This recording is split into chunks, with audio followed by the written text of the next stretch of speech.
Buenas tardes, mi nombre es José Rodríguez, soy estudiante del Politécnico Santiago Mariño, extensión Puerto Ordaz, y esta es una evaluación que corresponde a la asignatura de corrosión.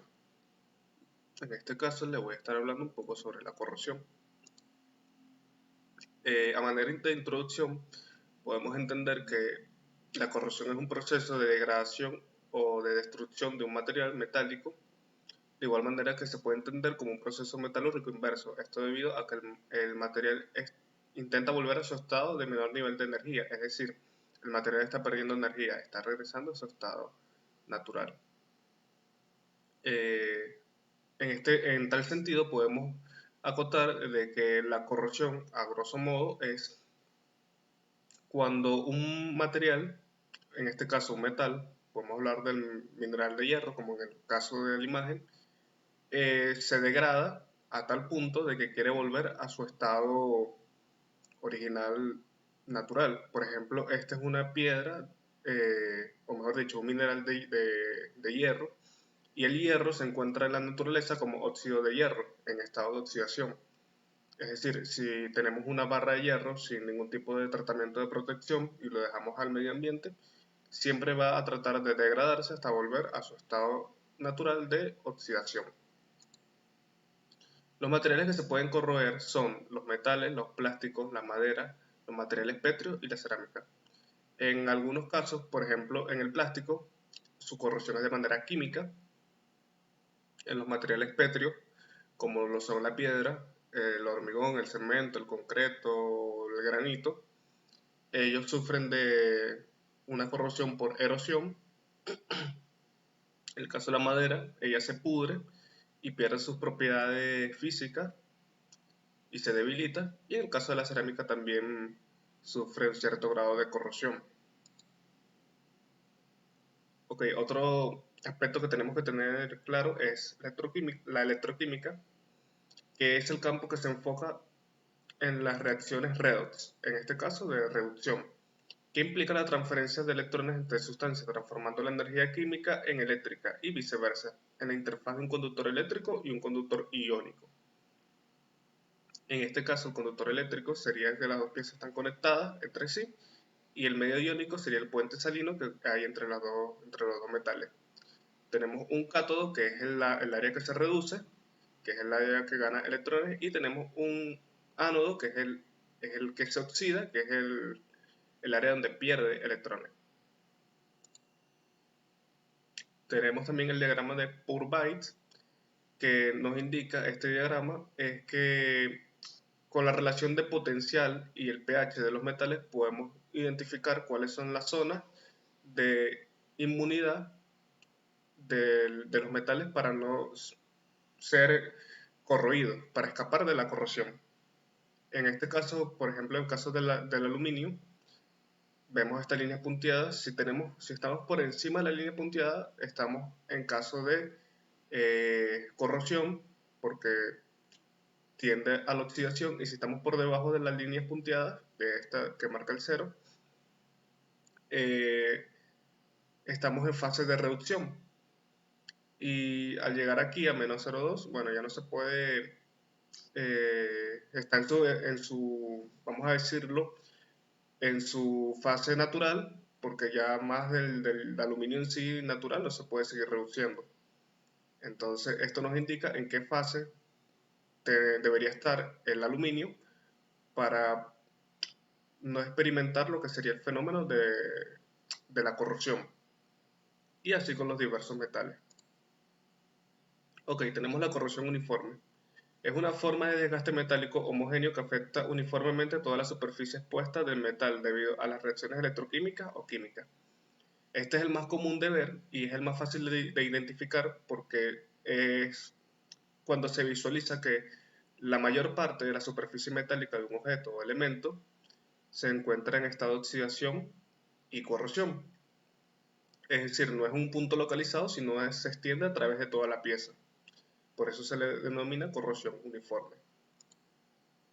Tenemos la corrosión por esfuerzo, que la corrosión por esfuerzo es un tipo de fallo en materiales que ocurre cuando un material se somete simultáneamente a tensiones de tracción o a un ambiente corrosivo. Esta combinación provoca la formación de grietas y finalmente la fractura del material, incluso a niveles de tensión muy por debajo del límite elástico. Ok, esto nos quiere decir que van a haber tres factores fundamentales en la cual se tienen que dar para que se pueda existir la corrosión por esfuerzo. Es decir, necesitamos saber las propiedades del material, si es un material dúctil, si es un material duro, si el material tuvo tratamiento térmico, si el material no tuvo ningún tratamiento. Eso es una variable muy importante. Luego tenemos la carga de esfuerzo. Generalmente la corrosión por esfuerzo se da en piezas que tengan cargas cíclicas, que estén bajo periodo de tensión de manera permanente o perpetua, y también un medio ambiente altamente corrosivo. Si juntamos los tres factores, nos va a dar como resultado una corrosión por esfuerzo. Se tienen que dar los tres factores porque si se dan dos de los tres no ocurre el fenómeno de la corrosión por esfuerzo. Por ejemplo, si tenemos el factor de material y el factor de ambiente corrosivo, tendríamos una corrosión general o una corrosión por picadura o otro tipo de corrosión que no es por esfuerzo. Ahora, si tuviéramos la de materiales y esfuerzo, tuviéramos un caso de fatiga y no un caso de corrosión. Entonces tenemos que tener los tres factores para poder experimentar ese caso de esfuerzo. Uno de los esfuerzos, bueno, de los casos más comunes por corrosión de esfuerzo es en el caso de los aviones, el ala de los aviones. El ala de los aviones tiene una capacidad de deformarse y están siempre sometidos a cargas cíclicas por esfuerzos aerodinámicos en los cuales el ala sube y baja. Y si no tienes el tratamiento térmico adecuado y las protecciones adecuadas, pues se puede agrietar. Y como está en un medio ambiente altamente corrosivo, en el aire o en diferentes partes del mundo donde se encuentre, favorece la corrosión. Tenemos la corrosión por cavitación también, que es una forma de desgaste metálico homogéneo que afecta uniformemente toda la superficie expuesta al metal debido a las reacciones electroquímicas y químicas. En este caso, tenemos una bomba de agua en la cual fluye un fluido, valga la redundancia, y por ejemplo en esta bomba de agua, en la parte de lo que sería la turbina, vemos una proliferación de burbujas de agua. Se puede ver cuando en una tubería viaja el fluido del agua a grandes volúmenes pero a baja presión. Si viaja a grande volumen y baja presión, esto favorece a la proliferación de burbujas y esas burbujas al chocar con el álave o la turbina de la bomba, pues genera ahí una corrosión por cavitación. La burbuja choca en lo que sería la turbina y desprende pedazos de metal o de forma de metal, dependiendo de las características del metal, si es un metal muy duro o que no tiene las propiedades correctas, puede desprender la capa protectora de la turbina y también ir erosionando toda la superficie, llenándola de pequeños agujeros en un circuito cerrado, porque aquí no está el medio ambiente, sino cerrado, sino solamente el choque de las burbujas de oxígeno con el álave, o sea, solamente el fenómeno físico de chocar contra la turbina a grandes velocidades genera la corrosión por cavitación. Tenemos la corrosión intergranular, que nos dice la corrosión intergranular es un tipo de corrosión que afecta los límites del grano en los metales y aleaciones. Este tipo de corrosión se puede causar por pérdida significativa en resistencia y ductibilidad del material. Se produce debido a la precipitación de la fase en los límites de grano que son susceptibles a la corrosión o la segregación de elementos que lo hacen más reactivos. Ok, en este caso podemos entender que el hierro está compuesto por o mejor dicho, el acero está compuesto por varios componentes que lo hacen más duro o más blando, como el carbono, como el cromo también. Generalmente está como un 12% de cromo. Entonces, en esas aleaciones se puede ver lo que sería el carburo de cromo cuando se somete a corrosión. Vemos aquí en este diagrama lo que serían los límites de grano y la precipitación de carburo de cromo. Si lo vemos en una sección transversal, podemos ver el carburo de cromo y lo otro que sería el metal disuelto. Aquí nos dice que aquí está el carburo de cromo y aquí está la pérdida del metal debido a la corrosión. Esas pérdidas de metal se hacen a nivel granular, a nivel muy pequeño, y después se extienden en unas grietas bastante grandes y generan lo que sería la corrosión intergranular. Tenemos otro tipo de corrosión que es la corrosión galvánica, que esta corrosión eh, es la mejor manera de explicar lo que se habló en un principio de la celda electrolítica o de la electroquímica, en la cual tenemos dos metales diferentes en contacto y ahí se genera lo que sería el ánodo y el cátodo. Aquí lo dice, el ánodo se corroe más rápidamente mientras el metal que es menos activo, el cátodo se protege, es decir, el ánodo se oxida y el cátodo se reduce. Entonces, puede ocurrir por medios solamente de presentación de los dos metales unidos que genera la reacción química dando paso a la corrosión galvánica, o también en un medio eléctrico, por ejemplo, si tenemos un terminal de hierro en un cable de cobre y lo atornillamos a una barra de cobre, al darle flujo eléctrico favorece también la aparición de la corrosión galvánica. A este fenómeno también se le dice corrosión galvánica o par galvánico, dando como consecuencia de que la diferencia de los materiales generen químicamente esa corrosión, degradando así los metales. Tenemos la fragilización por hidrógeno, que este es un fenómeno en el que los ánodos de hidrógeno penetran en la estructura de un metal, como fue el caso de la imagen. Esto es un tornillo y este es el cuerpo del tornillo, entonces dice provocando que se vuelva frágil y propenso a fallos prematuros. Es decir, imaginemos que tenemos un tornillo de fabricación en la cual se ve robusto y al momento de su puesta en marcha, de su carga mecánica, el tornillo falla sin ningún tipo de explicación ni previo aviso. Entonces nos dice, esto reduce la ductibilidad del metal, lo que lo hace más vulnerable a la fractura, incluso bajo cargas inferiores a su límite de resistencia elástica.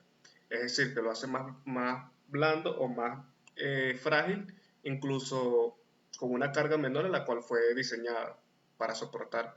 Entonces dice, la fatiga puede ser interna, ocurrida durante el proceso de fabricación, o ambiental, cuando el hidrógeno se absorbe en el interior. Es decir, el hidrógeno ya pudo haber venido en la pieza, dentro, las capas de hidrógeno a nivel intermolecular puede estar ahí, o también en un medio ambiente donde haya altas concentraciones de hidrógeno, también se puede favorecer donde el hidrógeno penetre por las grietas del material y vaya socavando hasta llegar al núcleo y así debilitándolo. Este tipo de corrosión eh, es un tipo de corrosión muy poco habitual y también se tiene bastante, o mejor dicho, se tiene muy poca información de él, de manera de que hoy en día se están haciendo más, es decir, hoy en día se está promoviendo el uso del hidrógeno en las industrias, mucho más que antes. Entonces, es una buena ocasión para fomentar o desarrollar aún más investigaciones sobre la fragilización por hidrógeno en los metales. A ver cómo afecta en su mecanismo o cómo prevenirlo, mejor dicho, porque sabemos que él se introduce en la pieza a través de cualquier grieta, a nivel granular o a nivel molecular o en las redes también del propio acero, en sus caras metálicas, se puede alojar ahí y se puede acumular hasta llegar a un tiempo o un momento en el cual todas esas tensiones se liberan y la pieza falla. Tenemos la corrosión por picadura, que la corrosión por picadura es un tipo localizado de corrosión, eso quiere decir que no se propaga en general, por lo menos hasta que aparece la picadura, que causa la formación de pequeños agujeros o picadura en la superficie de un material metálico. Es particularmente peligrosa porque la picadura puede penetrar el material rápidamente, incluso si la superficie parece intacta. Aquí tenemos una chapa metálica en la cual tiene un recubrimiento, puede ser de pintura protectora anticorrosiva, y debajo de esa capa protectora ya venía ocurriendo lo que es el caso de corrosión. Entonces se realizó o se hizo unos huecos, se ejecutaron unos huecos por picaduras, por la degradación del material, y como dice en el enunciado, se puede ver ya cuando es demasiado tarde, pues ya cuando es muy avanzado, porque como la corrosión avanza por debajo de la película protectora, es muy difícil verlo o darse cuenta. Pero bueno, la diferencia principal de la corrosión localizada, pero general, es que esta es localizada. Esta es un punto y avanza a tal modo que segrega los materiales, los disuelve y genera un agujero, lo cual se llama corrosión por picadura. Tenemos la corrosión por erosión también, que dice que la corrosión por erosión es un tipo de daño en materiales, específicamente metales, que combina el efecto de la corrosión química y electroquímica con la acción mecánica del flujo o de un fluido, mejor dicho, el flujo de un fluido. Este proceso desgasta la superficie del material eliminando las capas protectoras y exponiendo el material fresco a la corrosión.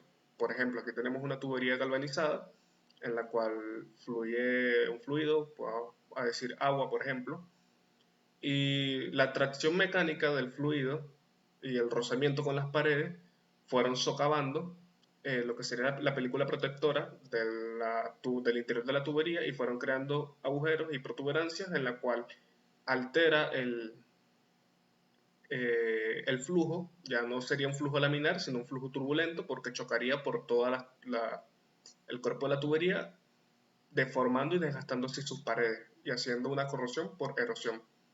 También lo podemos ver en otros materiales, no necesariamente en el metal, sino también puede ocurrir erosión en materiales pétreos, como la piedra. Por ejemplo, en el caso de las cascadas, si tenemos una piedra y tenemos un flujo de agua sobre la piedra por un tiempo indeterminado de años, se puede ver cómo el flujo del agua socava la piedra y hace un canal en la piedra, es decir, degrada el material a tal punto de que esa fricción que hace el agua con el material, pues socava y hace vamos a decirlo así, como un canal donde el agua, en este caso el fluido del agua, puede pasar. Tenemos la corrosión por desgaste, que es similar a la erosión también, que dice que es un fenómeno de deterioro que ocurre cuando un material es sometido simultáneamente a esfuerzos mecánicos como fricción, abrasión o impacto, a un entorno corrosivo como sustancias químicas y electroquímicas, como es en el caso, por ejemplo, de los rodamientos, que ellas tienen bolas en sus cámaras, en sus jaulas, y esa fricción que se hace, o también en el caso de los cojinetes, o en el caso de las bancadas, toda esa fricción que se hace genera lo que sería una corrosión por desgaste. Más que todo, que ese desgaste retira la película protectora también del material y favorece a que agentes externos, si es un material que no está bien sellado, ingrese a las cámaras o a la jaula donde está el rodamiento o el cojinete o donde se encuentre, favoreciendo así la reacción química para que se produzca una corrosión dentro del propio material. Entonces, tenemos algunas recomendaciones para estos fenómenos de corrosión.